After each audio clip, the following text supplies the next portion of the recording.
2021 MotoGP season. This is going to be spicy, to say the least. Because, like I said, I think the core thought is we don't really have an idea who we definitely think is going to win this yet. And there's many facets as to why we've come to that conclusion. My reasoning is that I did no research or homework or prep for any of this. I'm just going to jump headfirst in the season once we get on track, and whatever happens, happens, because I know it's going to be entertaining. We tried to figure out some of this. Me and Cam tried to figure out some of this, and even we're not 100% sure ourselves yet, and that's kind of what makes this first race this weekend so fascinating. I'm of the opinion that the entire season hinges on one doctor's appointment. More on that in a minute. More on that later. Yes. Just so you know, in case you didn't know, the full calendar already is available in certain places, but quick rundown of that. We've got 2 races in Canada to start us out, March 28th and April 4th.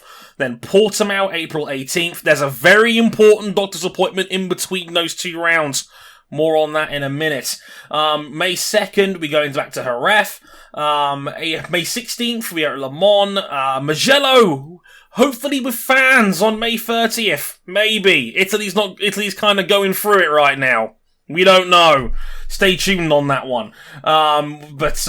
Hopefully Mugello will be back on May 30th. No guarantees. June 6th, Catalonia. Then we've got the Sachsenring coming back on June 20th. And then Assen back-to-back on June 27th. That's been moved slightly due to, there was restrictions on large gatherings around the area. That's why the World Superbike round's also been moved further on down the year as well. Again, a year later than billed, but hopefully the Kaimi Ring will make its debut on July 11th in Finland. Then we have the Red Bull Ring in Spielberg on August 15th. The British Grand Prix at Silverstone on August 29th. Then Aragon on June 12th. That's back-to-back with the Misano Grand Prix in San Marino on September 19th. Then we got the Flyaways, October 3rd. The Japanese Grand Prix at Motegi. Then hopefully the Thai Grand Prix at Buriram on October 10th. October 24th, we actually now have a break because we have 4 flyaway rounds instead of 3 now. October 24th, we have Phillip Island. They're probably the main event of the year. Who doesn't love Phillip Island at this point? A week after that, October 31st, we have the Malaysian Grand Prix back at Sepang. Hopefully they'll be out of their state of emergency by then. And on November 14th, the season finale at Valencia. There could still be reasons to change. We still have I say the Grand. A lot of this calendar is tentative for obvious reasons.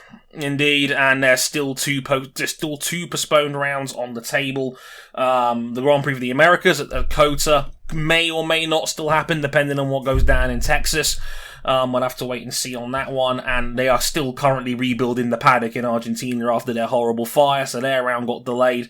They are actually saying tentatively that they should be back sometime in maybe later on in the year, maybe October, November sort of time. Fingers crossed the track will be rebuilt by then. We still have as well Indonesia as a reserve round as a possibility as well. I know Indonesia are literally foaming at the mouth to get a Grand Prix. They are really, really excited about this.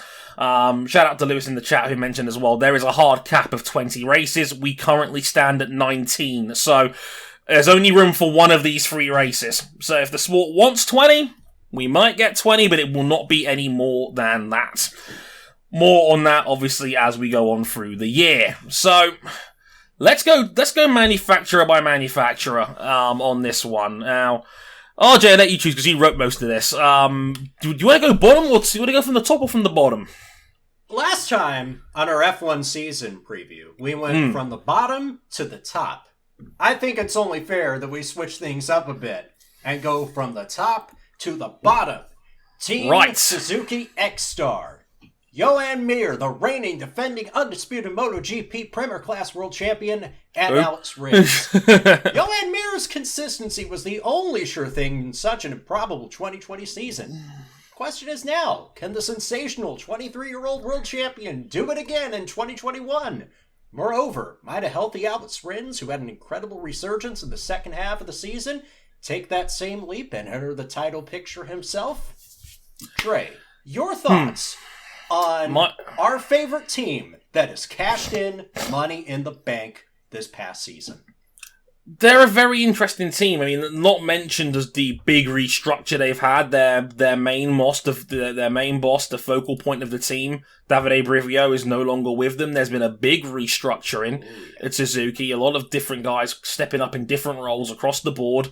There was no direct replacement for Brivio running that team overall, so that's going to be fascinating to keep an eye on. They didn't particularly set testing times alight. We'll get to more about what I call the pre-season champions later on in the piece. But I think they're still desperately trying to work on qualifying pace as well, as we go along. So there's a lot going, there's a lot of moving parts to Suzuki. They're still quietly confident. I know Simon Crafar wrote a really lengthy piece about it on the website of MotoGP.com saying, don't sleep on Suzuki, they're still really good, and they probably will be really good on Sunday once the lights go out, and we'll see where they place. Because the funny thing is, in my opinion, if somebody held a gun to my head right now and said, Dre, give me a title champion, I would say Alex Rins. I think Rins has got all the tools needed to potentially win a championship, and I think at his best he's a little better than Mir. But, again, the way this season plays out, it's anyone's guess. But and I could say that about 6 or 7 dudes in this field, which we'll cover in a minute, but I still, there is no reason to think that Mir can't retain, and there's no reason for me to think that Rins can't win this title. No, I have no reason to doubt anything that's going on in Suzuki's camp. What do you reckon? What do you make of it, Cam? I tend to agree. I mean, that was kind of the theme of Suzuki last year, wasn't it? No one really picked them to win much of anything until suddenly they were leading the championships and running away with them. Yeah. They're a very low-key team in that regard, and not many changes to the bike. If it ain't broke, why fix it? And I think that the things to watch this year, as far as their riders are concerned, is can Rins stay healthy? Because he competed for most of last year with 1.5 shoulders at best. And can Mir take that next step in terms of raw speed? He's very good racecraft. He's very good consistency. He doesn't have the raw pace of someone like a Rins or a Marquez. I think he can take that step, though. And if he does, and the Suzuki is still as strong as it is on race day, I think Mir could be a favorite for the title to repeat after his first one last year. Yeah, what do you make of it, King? I mean, it's gonna be hard for them to, I don't want to say that they can't defend the championship, but it's seeming very unlikely, and it's sort of Suzuki in a situation where they need to find where their footing in the field is, especially with the rest of the MotoGP field being so competitive. They're going to have to find where they want to be in the field. Yeah. That's kind of the weird thing with Suzuki is they've never really found that in their time back in the sport. They're always fluctuating up and down the field, but last year they were the only team that was consistently at the front every round, whereas Yamaha would reel off 2 race wins in a row and then barely score points. Same with Ducati. They won the championship last year, not through punishing everyone on speed, but instead punishing the constant mistakes everyone else was making. Yeah. They were solid in races. They know the qualifying pace has to come up. That's their big focus, I think. But their race runs still rock solid in testing. Oh, it's the best. It's the best bike in terms of race pace. The question is, how much work do they give themselves to do on Saturday? Yeah, as Lewis points out in that chat, there is no obvious weak point in this team. The bike is rock solid where it counts, and I'd argue that's race pace more than qualifying pace. They have 2 outstanding riders. It's as good a lineup as anyone in the field. It's a true jack of all trades team. Yeah, there is no standout obvious asset, but there is no obvious weakness either. Maybe the restructuring could have an issue behind the scenes. We'll have to wait and see as the season goes on. They're a difficult team to place, especially given there were better looking teams in Qatar over the course of the test. But if they're solid out of the box in Qatar, they'll be stronger down the road, certainly. And that I think we need to keep in mind the second part of that idiom. Like, they might be the jack of all trades, but they're the master of none. That didn't stop me last year. The master of consistency in this case was enough last year. Is it going to be this year? Just going to have to wait and see how it plays out. So there's a lot to break down there. It's like it's a lot, but it will be very fascinating to see where they chime in. Should we talk about Ducati, the, quote, reigning manufacturers champions? their first world title in 13 years last year. Which is a weird thing to even say about Ducati in a season that I think was pretty disappointing from all parties last year. Some flashes, some bright spots, certainly, but... You never would have guessed they were Constructors champions looking at their season last year until you saw the final points tally. Champions in spite of their best intentions. Somehow. Quote, without Andrea Dovizioso, the factory team is leaning all in on a youth movement led by Assen TC winner Jack Miller and 2018 Moto2 champion Francesco Bagnaia. With Miller and Bagnaia, Pramac Racing were arguably the best Ducati team in the fleet. They'll be starting over with two-time Moto2 champion Johann Zarco, who's continuing his career recovery, and 2018 Moto3 champion Jorge Martin. And if anyone calls him the Martinator on this podcast, I will be forced to fight you. Do not do that. Then you got Sponsorama Racing, the artists formerly known as Avincia, are bottom feeders no longer, and they'll be going all in with two Premier Class rookies, the reigning Moto2 champion Enea Bastianini, and Luca Marini, the Moto2 championship runner-up from last season. Now, Ducati, let's go from the top. Now, we all know that 2020 was a bit of a disaster. I mean, it's never a good sign when one of the manufacturer's greatest riders, Andrea Dovizioso, a man who won 14 Grand Prix, was a championship runner-up 3 times, walks away from the negotiating table. It's not a good look when he's making jokes about his future unemployment on his riding leathers. It's not a good sign when Andrea Dovizioso and the leader and technical guru of the team haven't spoken in about a year and a half. Dovizioso is that person who is asking on Twitter, their followers on Twitter, whether they should dump them nicely or just dump a whole bother. They're basically asking how they should divorce their partner on social media. That would be the Ducati way of handling a breakup, certainly. They'd be dragging them on Twitter and hoping people like it in response. It's a brand new team, and it's one of them expected. Jack Miller was pretty much always going to be here this year. He had clearly outgrown what Pramac had put on the table for him. I'm a little bit surprised still they went Bagnaia over Zarco. But I think it's certainly a high risk, high reward team. Because I know we were talking about this before we started recording. It's like Jack Miller's ticks a lot of boxes. He was really good last year. He was top Ducati 5 times. It was a big reason why Ducati did win the manufacturer's title we joke about last year. No, he was the reason they won the Constructors last year. Yeah, and despite all of that, do you really want to pick him for the big one? It's like, you don't really think Miller couldn't, could he? And you just go, Miller seems to be at his best when his back's up against the wall or when nobody expects him to win. Like, hell, nobody expected him to win the TTS in a few years back until he did. No. Nobody probably expected him. Yeah. Yeah, but if you're leading the Ducati factory team, and last year with what we know happened and what ended up being the opening round, it was the most open goal they ever could have had, and they threw out their back on the kick. Yeah. And just suffered all the way through the year, not really understanding the new tires. Clearly, Davi was done with that team and everyone in it. Jack Miller, I think Dre's right. I think he ticks all of the boxes. I just don't know if he's going to have the equipment to take the fight to the big boys this year.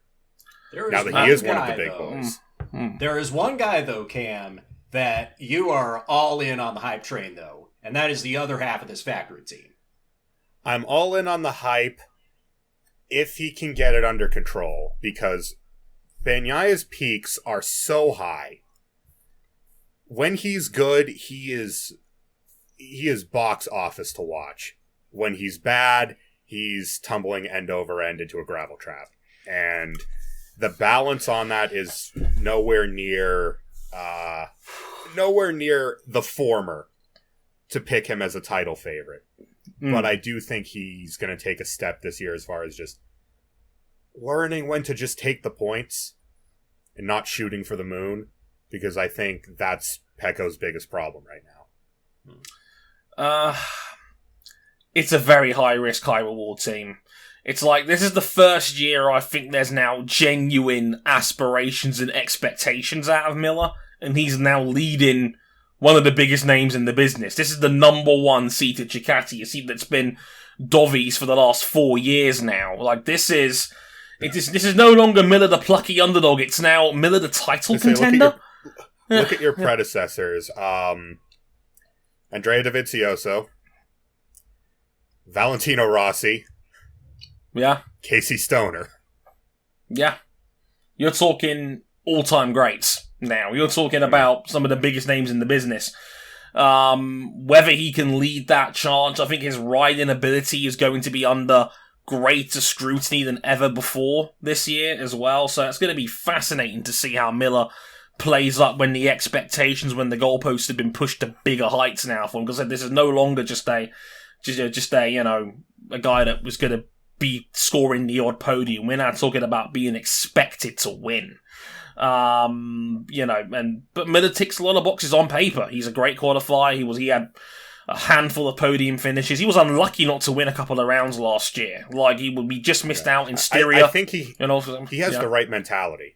Yeah. He has the mentality. He has that it factor of, we saw it in his wheel-to-wheel battles last year, late in the year, where he was doing everything he could and achieving the pass, and then the duck would just understeer off the apex and he'd get caught up by a Yamaha. Couldn't hold it. Textbook. Yeah, we had two of those at the end of the year against Frankie Morbidelli, and he went 1-1. He got revenge at Portimao a week afterwards when Morbidelli beat him for the win in Valencia.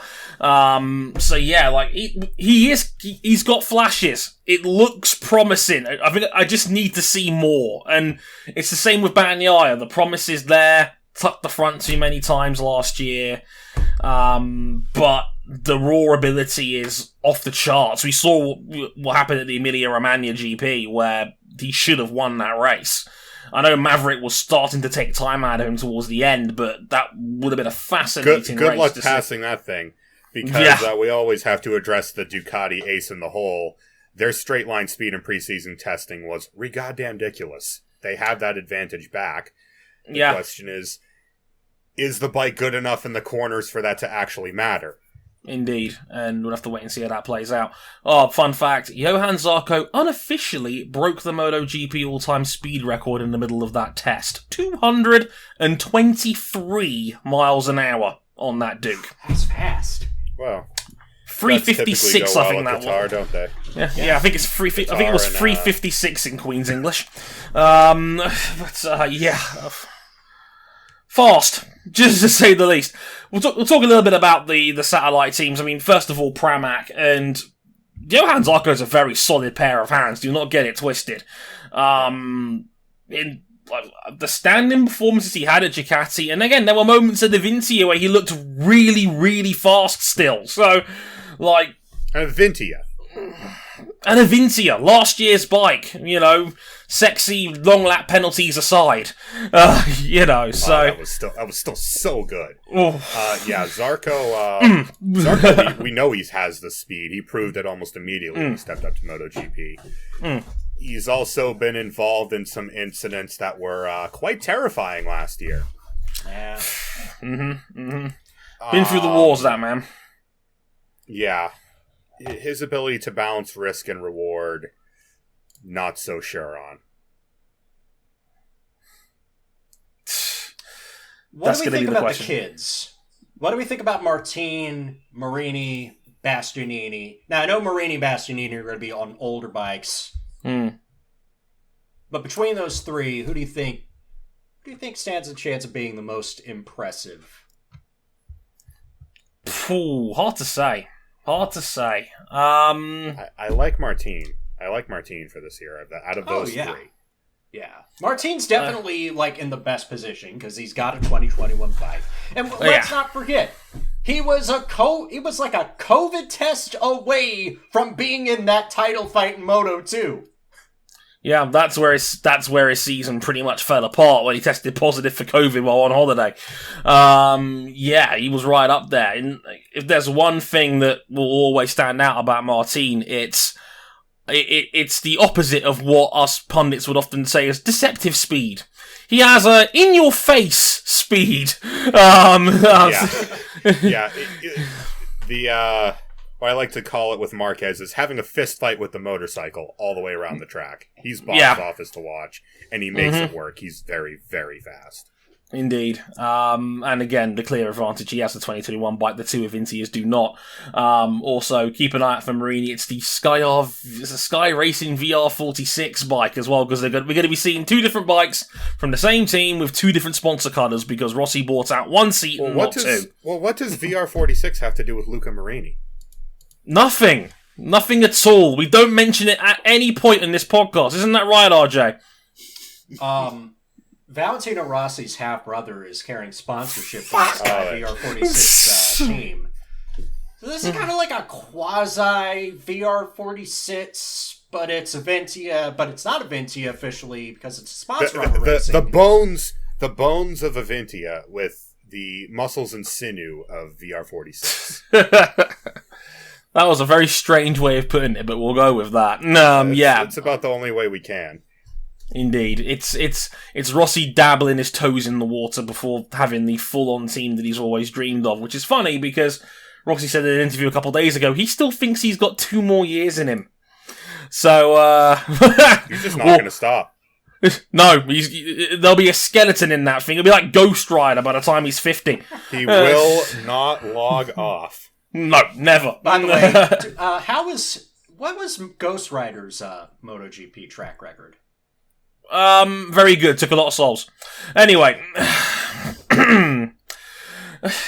had to take a detour through the graveyard next to the track, though. It helps. Right. So that breaks down pretty much all the Ducati, and a lot of raw potential, a lot of talent on that factory. A lot of question marks, but also some very, very fast guys on there. I've got a feeling this team is either going to be really good or really bad, and I'm not quite sure where I sit on that. There's going to be no in between. I think Miller can be a little bit of that in between because I think he's consistent enough. Everything else is either going to be, it's just going to be mayhem in a good way or a bad way. We don't know yet. Yeah. Entertain me, Ducati. It is strange when Miller is like the safest pair of hands out of the 6 dudes on your payroll. Like, I'm not sure if that's a good or a bad thing. It's very high risk, but we'll have to wait and see how we go. Oh, this next one's going to be fun.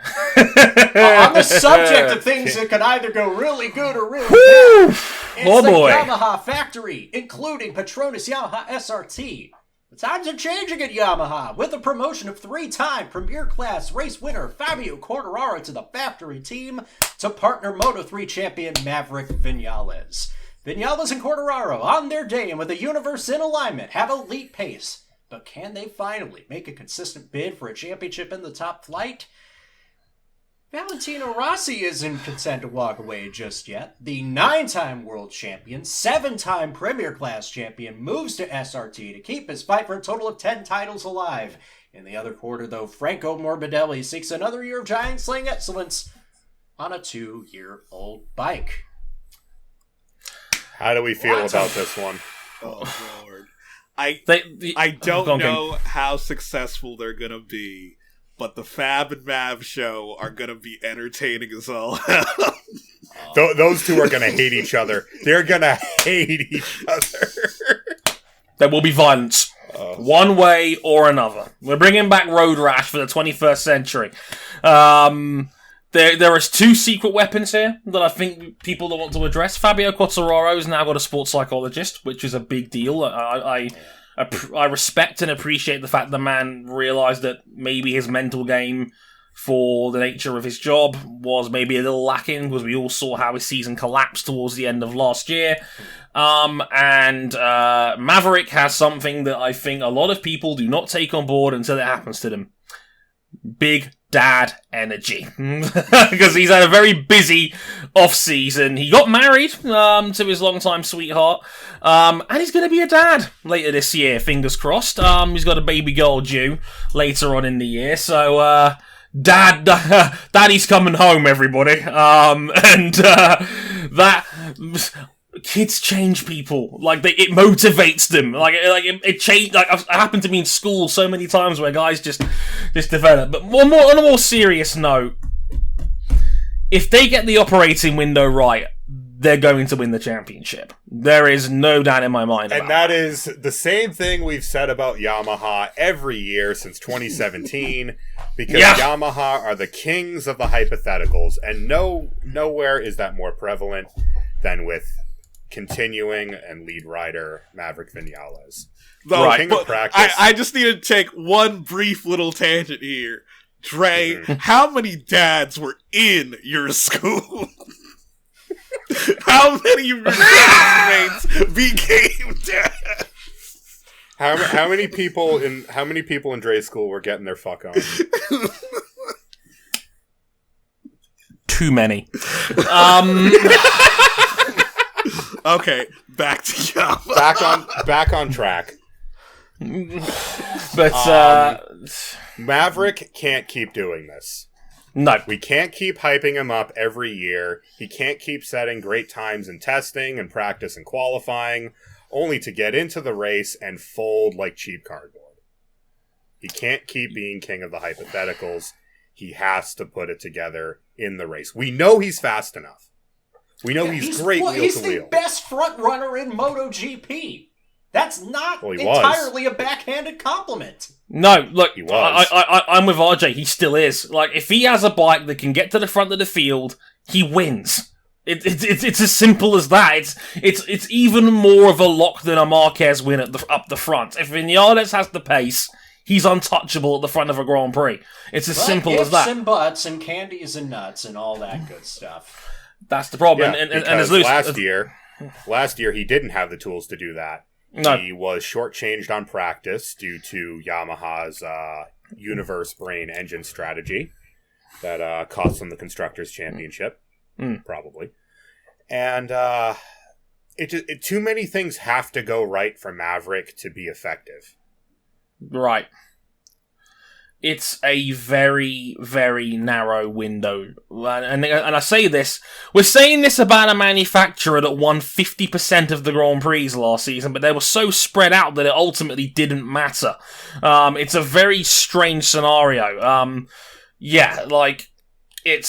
Lewis points out some great tidbits in the chat here. It's like, quote, he was fighting with one arm behind his back last year. He could not do long runs in practice last season. It's why we often saw Maverick at the top of timing sheets in practice. They couldn't do long runs. They were running, obviously, to the wire on engine usage. So they had to, obviously, mitigate a lot of that in practice and try and reduce running as much as they could. And this year in testing, he's working on his starts. Front row, whole shot, fast lap times. He put it perfectly, and Lewis mentioned it in our chat. Yamaha's only way to win with their current engine deficit to pretty much everyone, even Suzuki, the other inline four in the grid, is to get on the front row, get the whole shot, and run for their fucking lives. They cannot win in a dogfight, because the only way they can beat another bike head-to-head on the field is under braking. That's all they've got. Yeah. Like, all the other bikes have got weapons that they're supposed... How many times did you see in the last couple of years that whenever Maverick had a fight with Marquez would just blow past him on a straight, and then when he finally put stamina down... Phillip Island 2019, Marquez played with his food for 20 laps, and then on the final lap, open the throttle all the way and suck the paint off the Yamaha. Yeah, you see that and you realise, oh my god, he was playing possum the last 20 laps. He just go bang and off he goes. It's like, what was that? Next thing you know, he's half a second ahead by the first corner because everybody knew that the Yamaha That's just the power of. That used to be just the power of the V4s due to their inherent engine advantage. But even Suzuki's surpassed Yamaha in straight line speed now. Yeah. They have the slowest bike in a straight line out of anybody, and that's going to be a problem because a lot of these tracks, there is still at least one point on a track where you're touching 200 miles an hour. Maybe more in certain tracks cases. So it's going to be a problem. Like I said, the only weapon they've got in their arsenal besides front-running speed is braking power, and it's not enough of an advantage to beat any other major manufacturer in a head-to-head. They have to... All they can do is just get out there and hot lap and try and wield that corner speed. It's always been the signature of the Yamaha, but now everyone else has made enough inroads that unless Yamaha can be alone out on track, they just can't use it. Yeah. Yeah, Warbenetti quoted it quite well from Lewis in the chat. It says, quote, we have a bike to win, not to fight, but to win. And that's coming from the man that had to scrap for a couple of his wins last year. And Morbidelli. Last year's runner-up. Dude. Great dude. Rider of the Year candidate in my eyes. And I gotta say, if he replicates that success again on a 2-year-old bike, I think that's just a great galaxy brain strategy by Yamaha to give him the only old secondhand equipment to make his stock look better if he does well. He specifically requested not to have the 2020 bike. I want this because bike. He's better on the 19. Leave it alone. It's very funny. Relative to other motorsport, you'd never... Well, maybe Ferrari. For the most part, you wouldn't say you wanted the old car. But yeah, Morbidelli sticking with the 2019 bike for another year. Runner-up in the championship last year. Won 3 races. Wins. Looked to be the strongest Yamaha rider mentally in a fight. He's a fighter. He will get his elbows out. He will do his damnedest to win and to get the best result he can. I love me some Morbo. Yeah, he's a great rider. He really is. Last year was the breakout year for him, without a doubt. A little bit late. We expected him to slaughter Quartararo in the first year. It was the opposite. Then last year, Morbidelli came good. Yeah. Took advantage of the 2019 bike, was really strong towards the end of the season. If he wasn't caught up in a couple of places of traffic, I think he could have made a legitimate run for the title. And look, the Yamaha claimed COVID-19 and budget cuts are the reason why they can't give him a 2021 bike. It's horse shit. It's pure horse shit. They're hedging their bets. They know Morbidelli's good on that bike. They know he's got excellent race pace on that machine. They're hedging their bets. And they don't know if their current bike is better than the 2019 bike. The new M1 is more based on the 2019 bike than last year's bike was. Yeah. They're still searching, trying to find the magic formula, it seems, because it all boils down to the same point, wanting to extend their operating window. Where if they hit the window, they win. If they don't hit the window, they're fighting for 5th or 6th place. They struggle for points. Yeah. It was worse by the end of last year. They could barely score points. Yeah, it was really bad towards the end of the year. Bottom 5 of the points, 10 to 15 sort of range last year. That's like Yamaha either blow Yamaha. Yeah. Yeah. They either blow supernova hot or absolute zero cold. And now they need to find something that's just... If they need to find something where it's not a pinhole where that bike works. And you know what's funny as well? We've talked about all of this, and we still haven't mentioned Valentino Rossi yet, who is going to be on a 2021 bike with his new team at Petronas. Yeah. That's the guy from that really weird BT Sport commercial. Please stop. Log off. You're done. Valentino nobody in their right mind thinks still in the Valentino. league. Yeah, he's still in the league. Nobody in the right mind thinks he's going to win number 10 unless they are part of the VR46 fan club. But it's cool to see him extend his MotoGP career like this. And he was way beyond anybody else's reason. He wants 2 more years, and he wants to be a dad. I actually read the interview he had with Pecona GP. It was actually a really nice interview. It was about everything that wasn't to do with bike racing. He talked a lot about having COVID-19 and how he felt genuinely sad and lonely, suffering through that and having to isolate for all that time. And he talked about wanting to be a father, which was actually quite wholesome to hear about a man in his 40s now talking about becoming a first-time dad, maybe. He's going to put that, wonder if he's going to wear that Viagra helmet on during sex.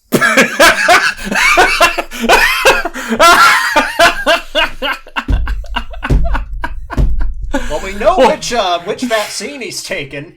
Shoot me up with that Pfizer right now, Doc. This one's for you, Mark Martin. I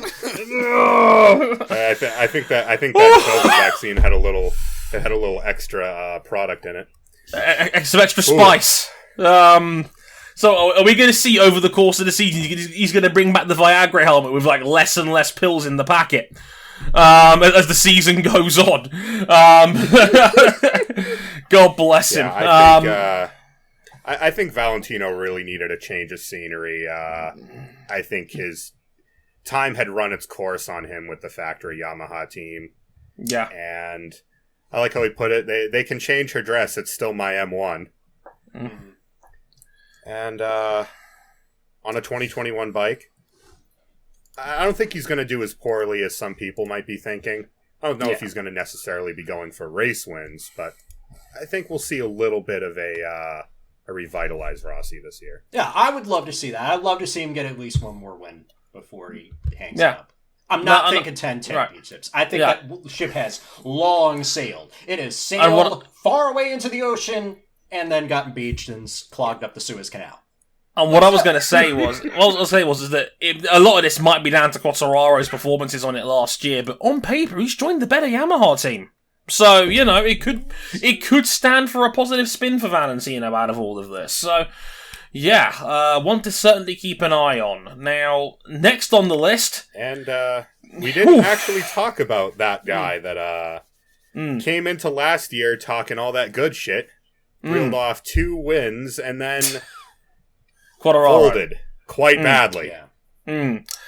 Well, we mentioned it briefly. I mean, like I said, man's hired a sports psychologist, which I think was a very shrewd move from him. I think he struggled towards the end of last season. He openly admitted, I think he'd struggled towards the end of last year. The pressure of the title fight got too much for Fabio.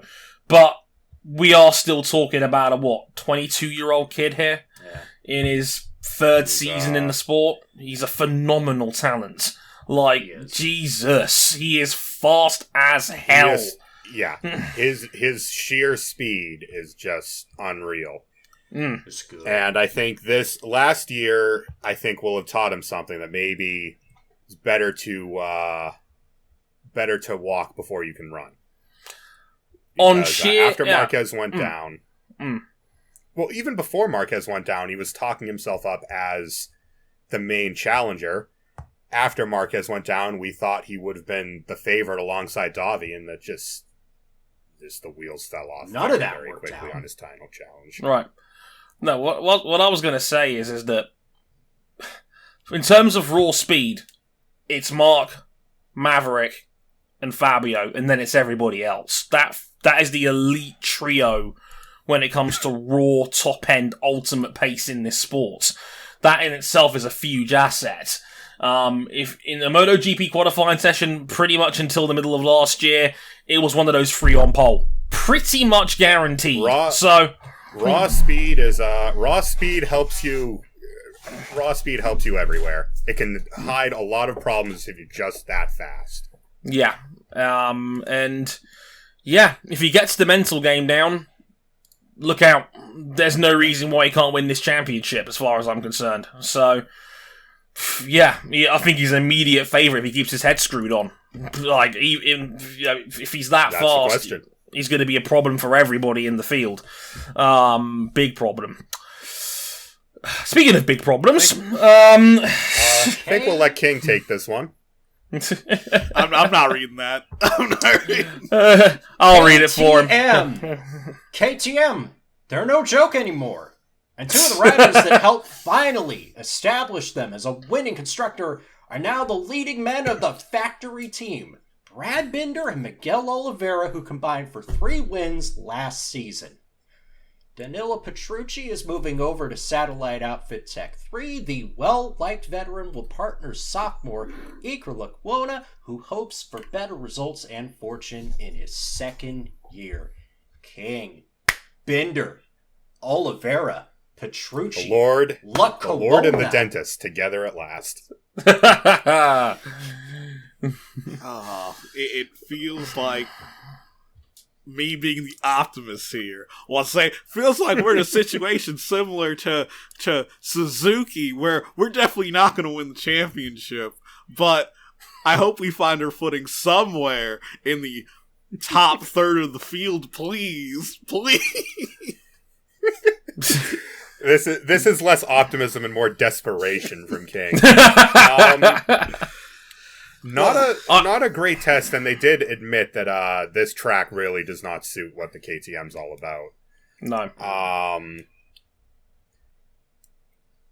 I don't know with KTM. It feels like every time they take a step forward for a year, and then they take 2 steps back the next year. Can we agree that they're not bottom feeders anniore? Like, they're no longer back markers. Definitely They're no not. longer so bad that one of their riders just up and quits in the middle of the year. We've come a long way. I'm not so sure.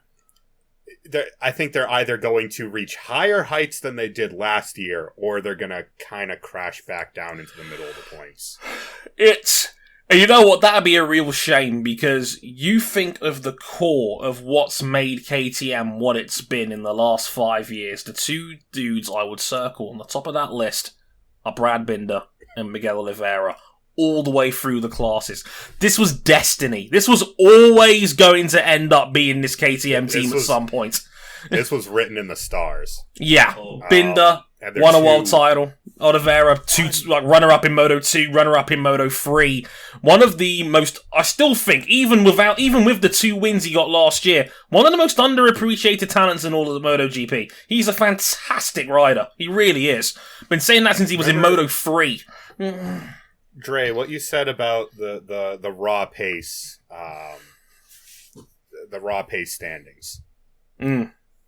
I would put Brad Binder maybe not with the 3 mentioned, but just below them.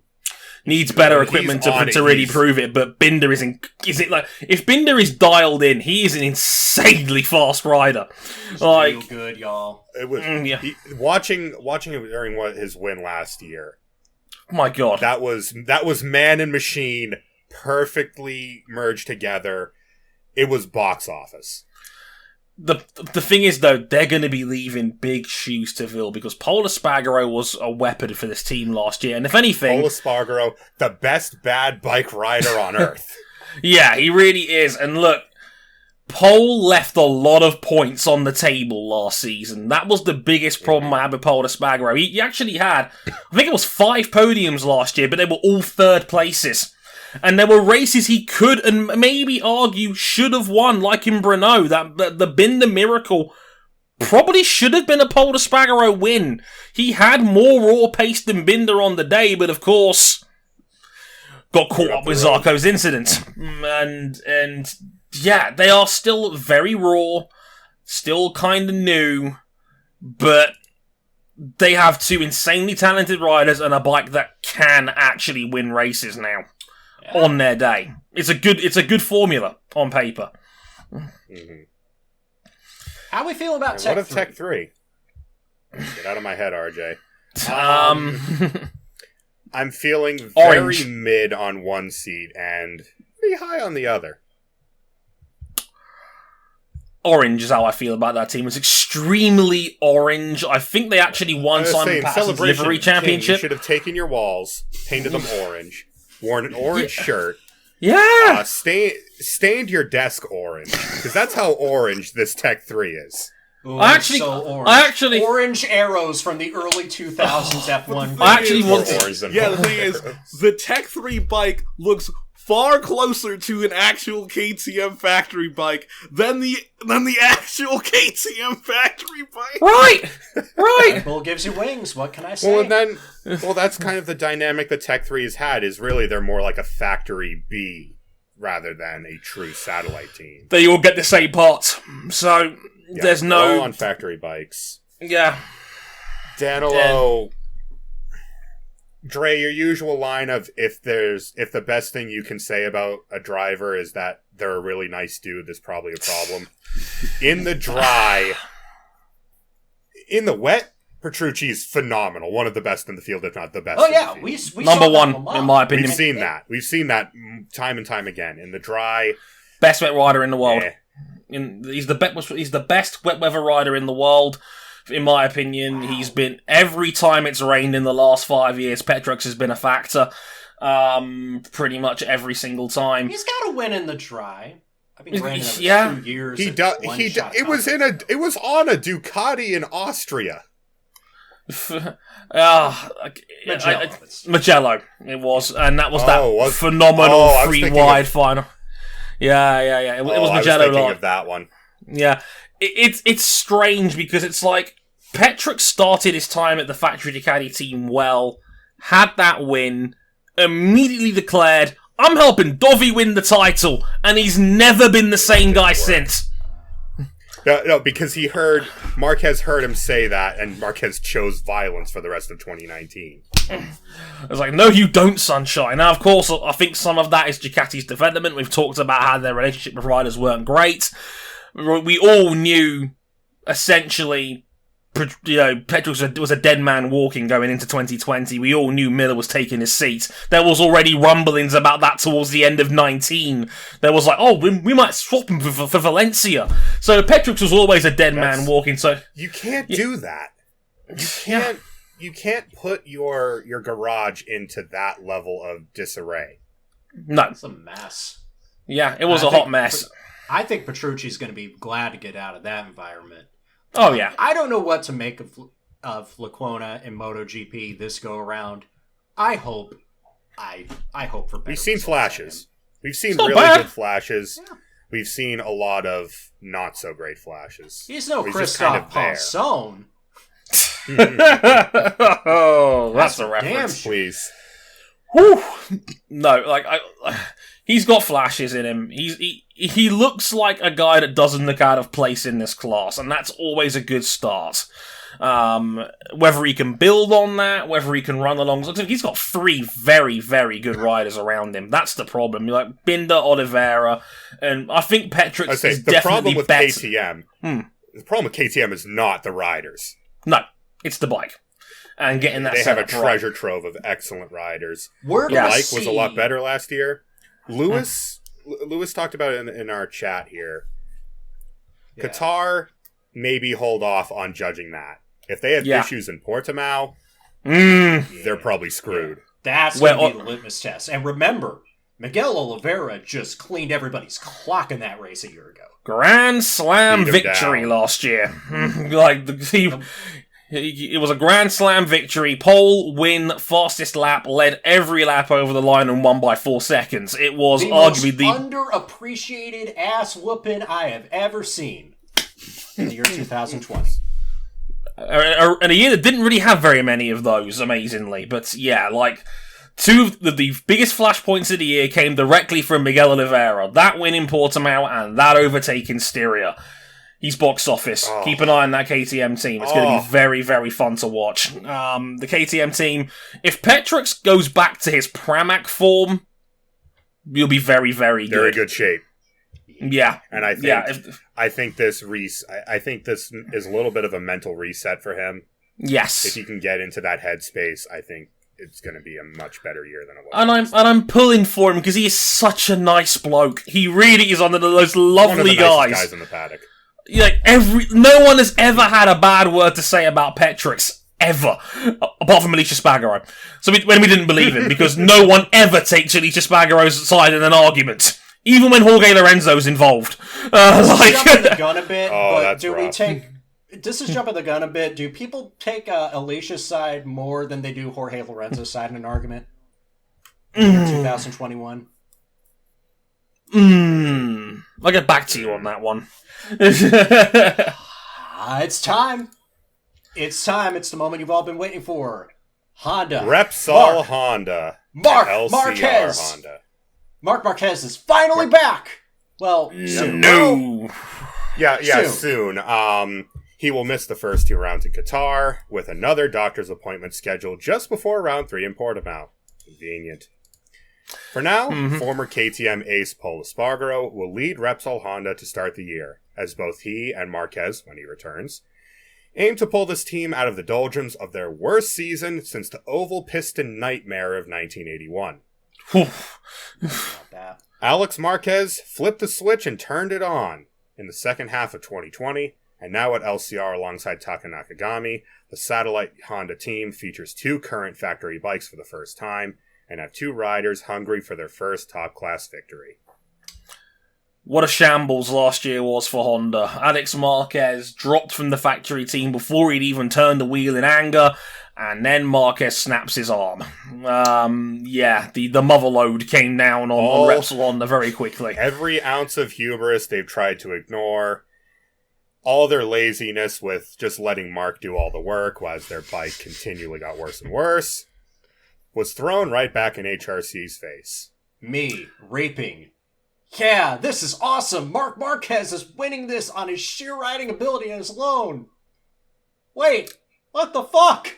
His arm isn't supposed to bend that way. And Honda, like a Michael Jordan documentary, took that personally. Yep, because Honda probably have the most changed bike compared to last year. Pretty much everything rearward of the engine is new. And in testing, they look pretty good.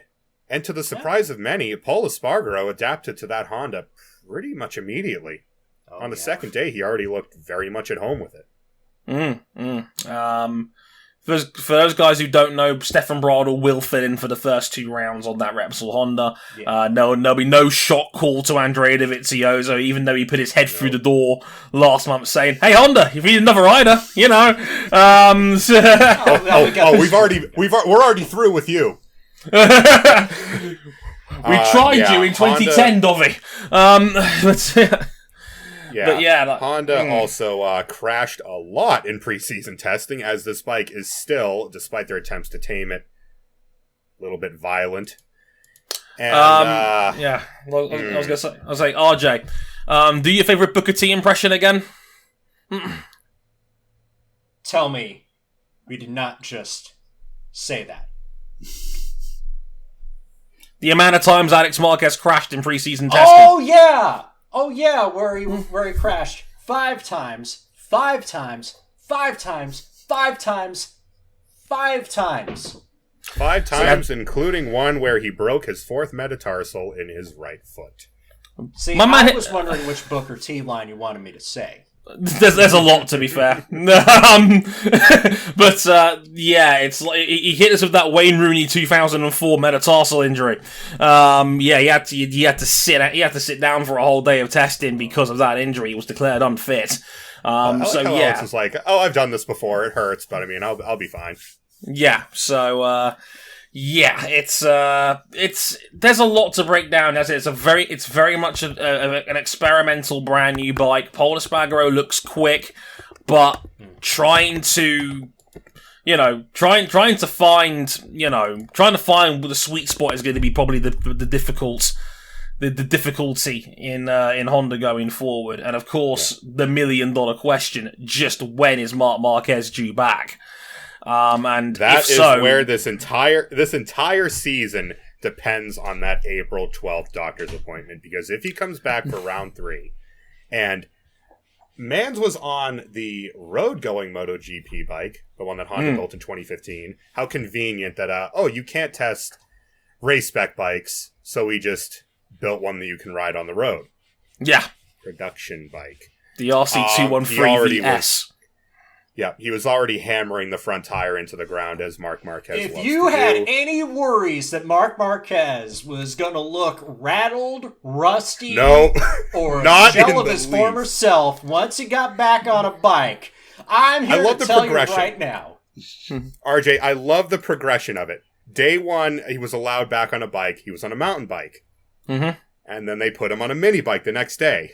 Yeah. And then 5 days after that, he was on arguably the fastest production bike the world has ever seen. Yeah. And it's not a Suzuki Hayabusa for a change. Indeed. Because he's fast not in the wearing it corners. he's not riding it with his helmet strapped to the back. That's a reference for y'all kids.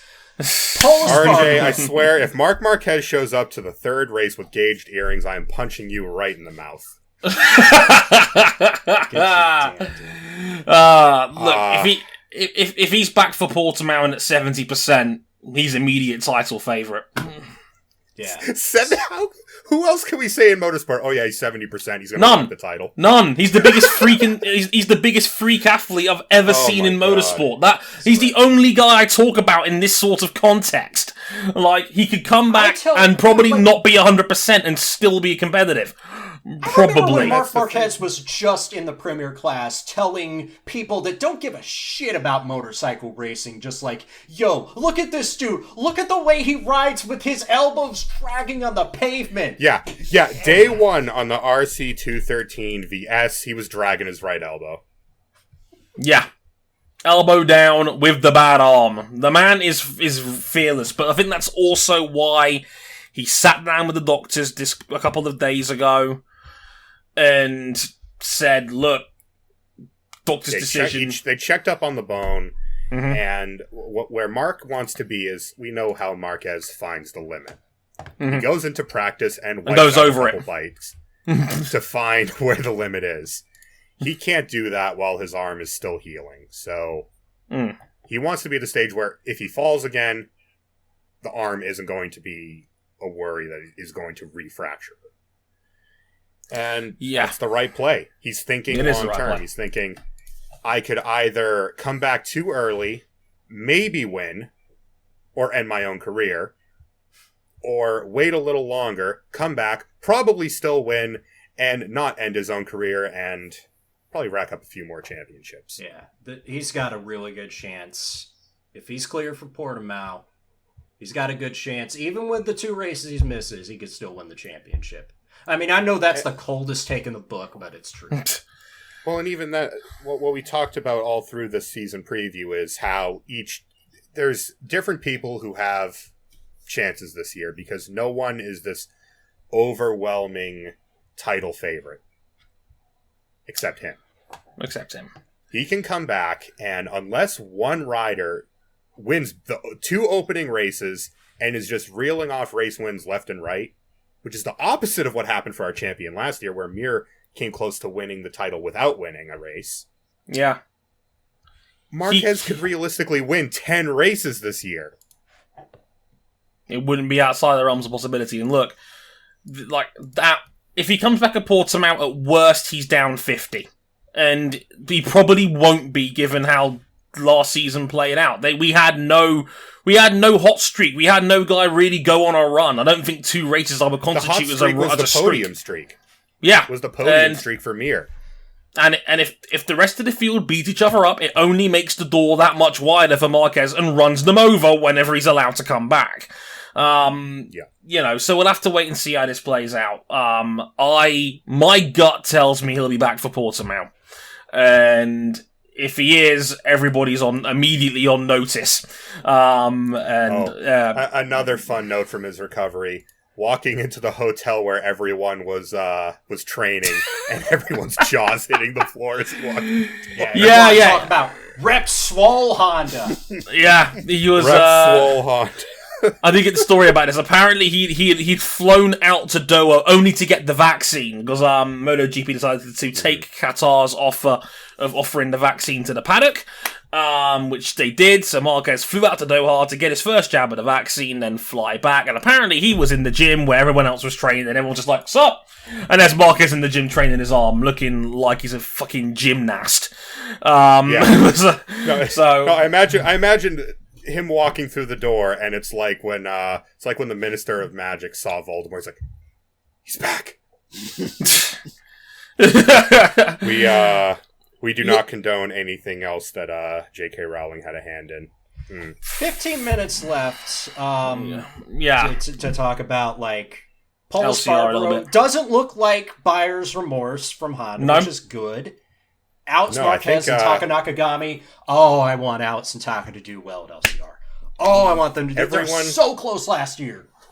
Everyone's on a factory bike this year. Honda's realized that the best play is to get everyone on the same footing. And Taka got a pole, looked in contention for some wins last year. Moment was a little too big for him, and one of them where he just binned the bike immediately. Alex, same deal. Very nearly won his first race. Twice. Another year of experience. Both Honda teams more or less being, as we mentioned with KTM, like a factory and factory B. And I think Pole's going to win some races this year. I saw him on that maybe Honda. one. He not as at home on it as Marquez does because, well, or Mark Marquez because whoever does, but he looked, for how evil that Honda has been the last few years, Pole looked to get on with it pretty well. Yeah, because if there was one good surrogate for how evil that Honda is, would it not be a steel trellis frame KTM? The point I was going to make is that, like, you know, Pole's ridden some bad bikes. He's ridden some evil bikes. Yeah, definitely. Yeah. I think the KTM where they were ripping engine bolts out to try and help the frame flex properly.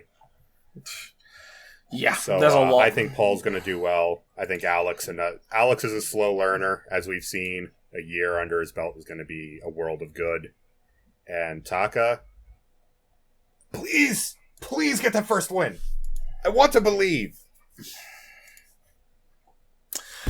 If anybody can do it, it's him. Aragon, he openly admitted, like, I've never seen a rider admit the whole situation was too much for him. That's an incredible amount of humility out of Taka Nakagami, bless his heart. Was in title contention pretty much 3/4 of the way through the year of pure consistency until that crash. He was the only Honda worth a damn until they really started revising the bike and Alex came to the fore. Yeah, until that crash in Aragon, only rider in the field that was in the top 10 every race, statistically.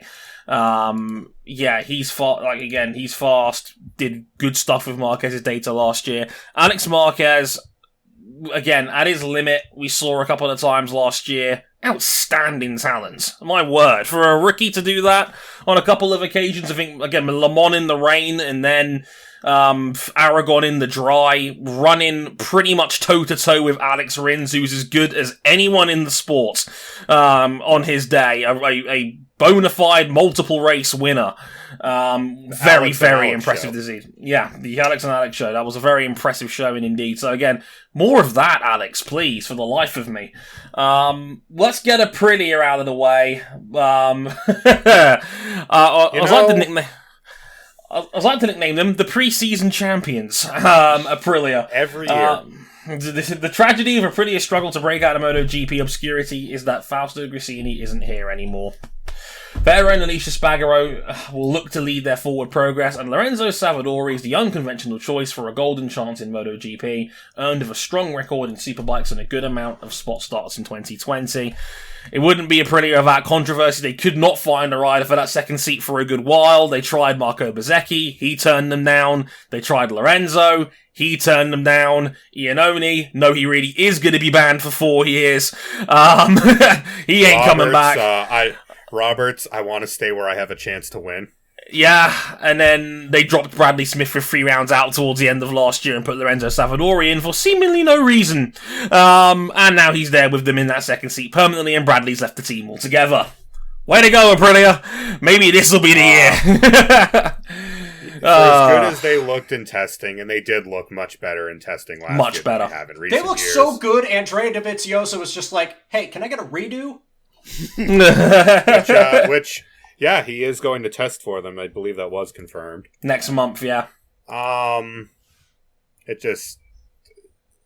it's as a manufacturer in MotoGP, they're just always the one treading the most water. Yeah. It always feels like they're really not supposed to be here. Despite Only the team best on efforts concessions. of their riders. Yeah, they're the only team with concessions. They're the only ones who get to break the regulations to try and make their bike better. And that's despite the best efforts of the team, because we know Gresini and obviously most in power to Fausto Gresini. We know they're a quality team. We know Aleix is a phenomenal rider. The other half of the best bad bike riders in the world duo with his brother. It's sad when the most marquee moment of Aleix Espargaro's preseason was a Twitter fight with Jorge Lorenzo.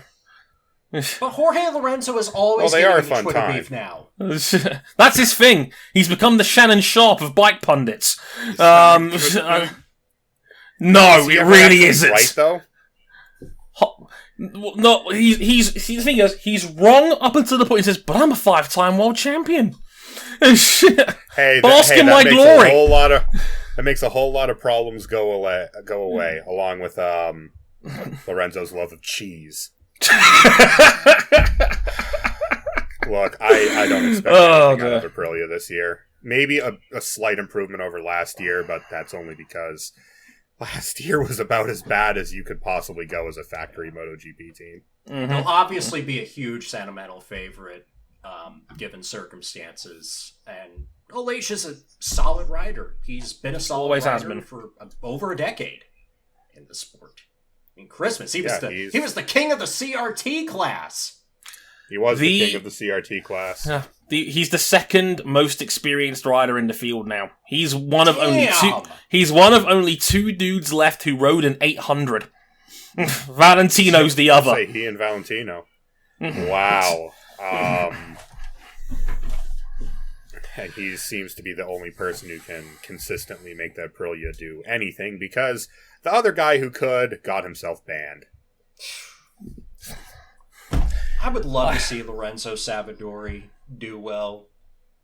I know Gresini was big on him, and that was part of the big reason that they looked to him when nobody else wanted that seat.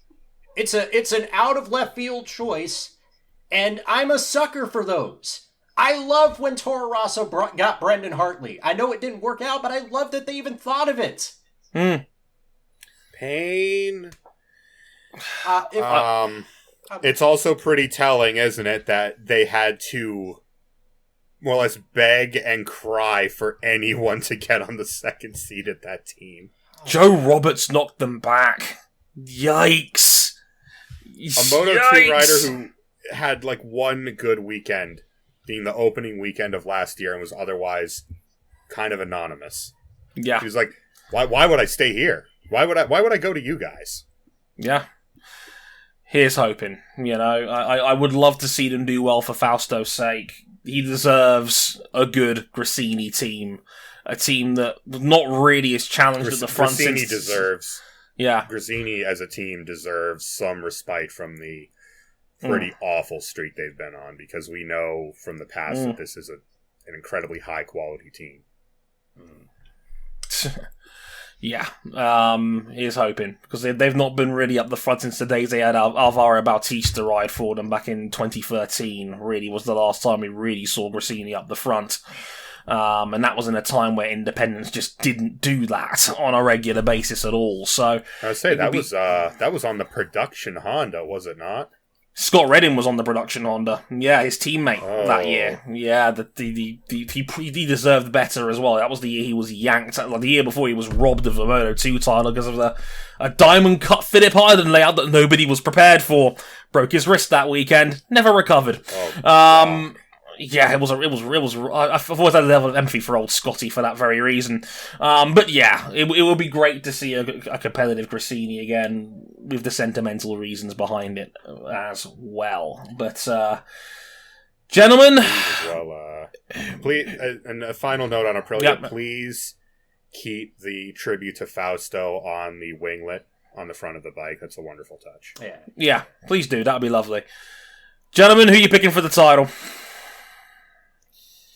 Marc Marquez. Yeah. Marc Marquez. Even Marquez.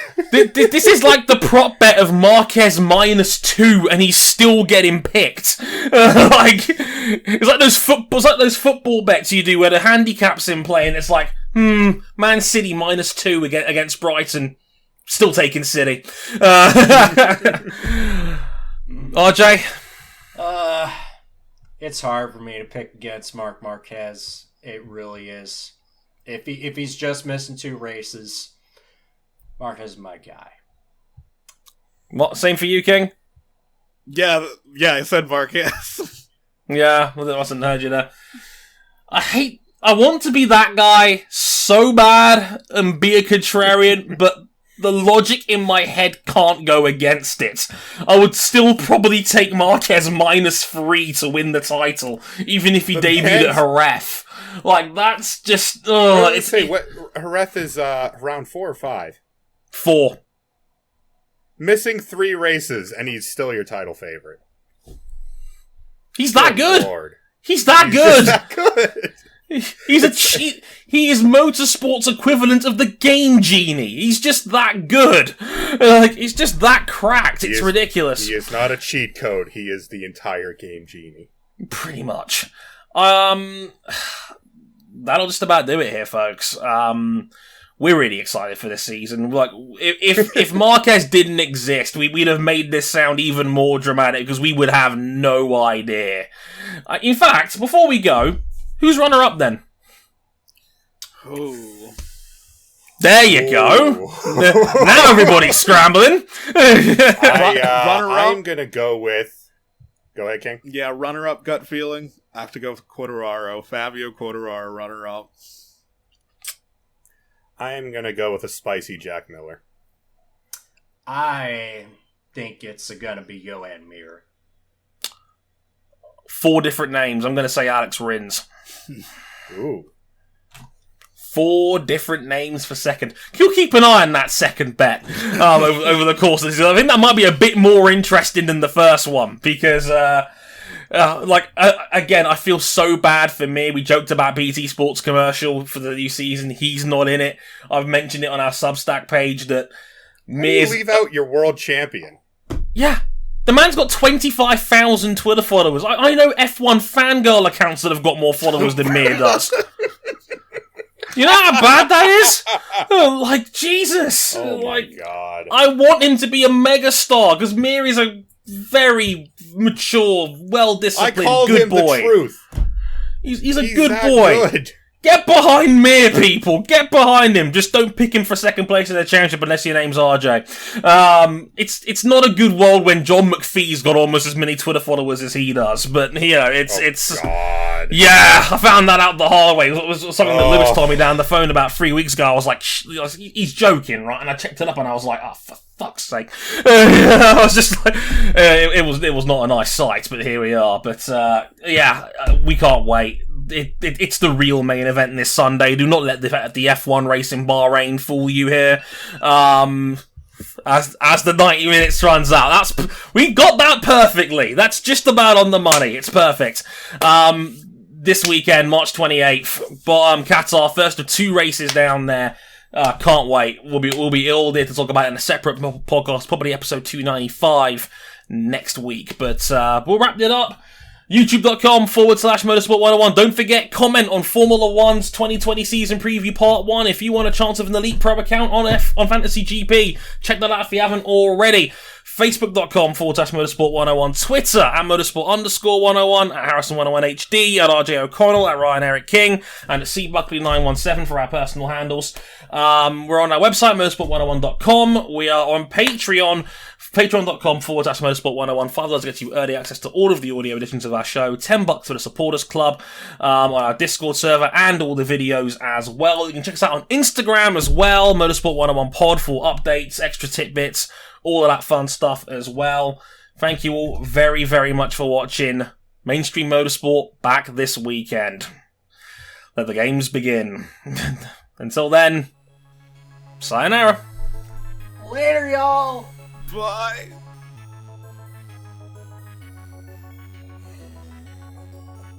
How do I watch both races at once if I've only got one screen?